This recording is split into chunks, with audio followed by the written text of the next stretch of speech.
NCP में बगावत कर महाराष्ट्र के उप मुख्यमंत्री बने अजीत पवार पहले शरद पवार से मिलने गए 3 बार। उसके बाद अब आज उनकी मुलाकात हुई है पूर्व मुख्यमंत्री और शिवसेना यूबीटी के अध्यक्ष उद्धव ठाकरे और उनके बेटे आदित्य ठाकरे से।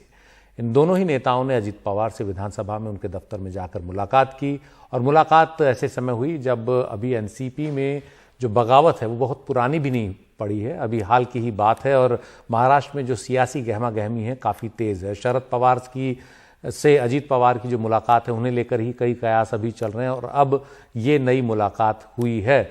इस मुलाकात की क्या वजह है, क्या इसके पीछे कयास लग रहे हैं? हमारे साथ हमारे सहयोगी सोहित मिश्रा हैं। सोहित, ये जो मुलाकात है अभी काफ़ी खटास अभी बनी हुई थी, ये मुलाकात अब किस तरह से देखी जा रही है? शरद पवार से भी अजीत पवार 3 बार मुलाकात कर चुके हैं इससे पहले।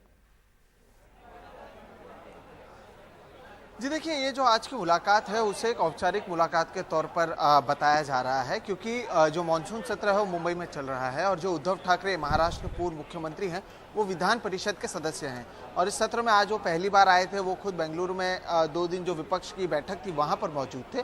तो क्योंकि यहाँ पर आए हैं और ये पहला सत्र है जिसमें अजीत पवार बतौर उप मुख्यमंत्री एक बार फिर से सरकार में शामिल हुए हैं, तो ऐसे में वो उनसे जाकर मिले हैं। बाहर आकर मीडिया से बातचीत करते हुए उद्धव ठाकरे ने यही कहा कि मेरी उनके साथ जो बातचीत है वो यही हुई है कि आप महाराष्ट्र के लिए काम कीजिए, आप विपक्ष में हमारे साथ रहे हैं, आपको पता है कि हमारे मुद्दे क्या हैं और उन मुद्दों पर क्या काम किया जा सकता है, आप उसे देखिए।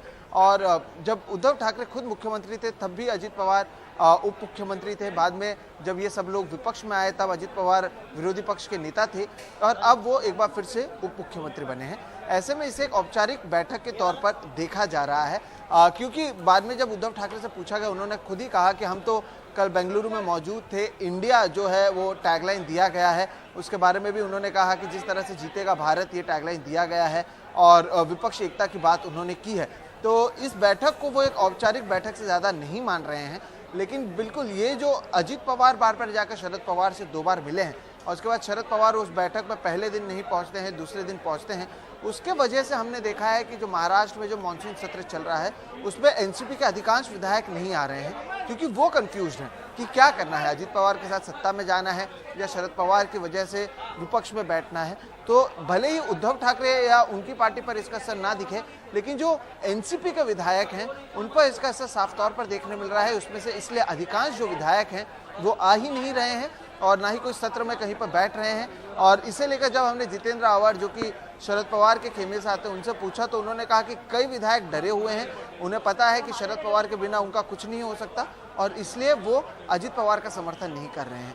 तो ये जो बैठक थी उद्धव ठाकरे और अजीत पवार के बीच में वो एक औपचारिक बैठक के तौर पर उसे देखा जा रहा है, लेकिन अजीत पवार खेमा हो या फिर एनसीपी खेमा हो उसमें हलचल अब भी लगातार बरकरार है। जी शुक्रिया सोहित इस पूरी जानकारी के लिए।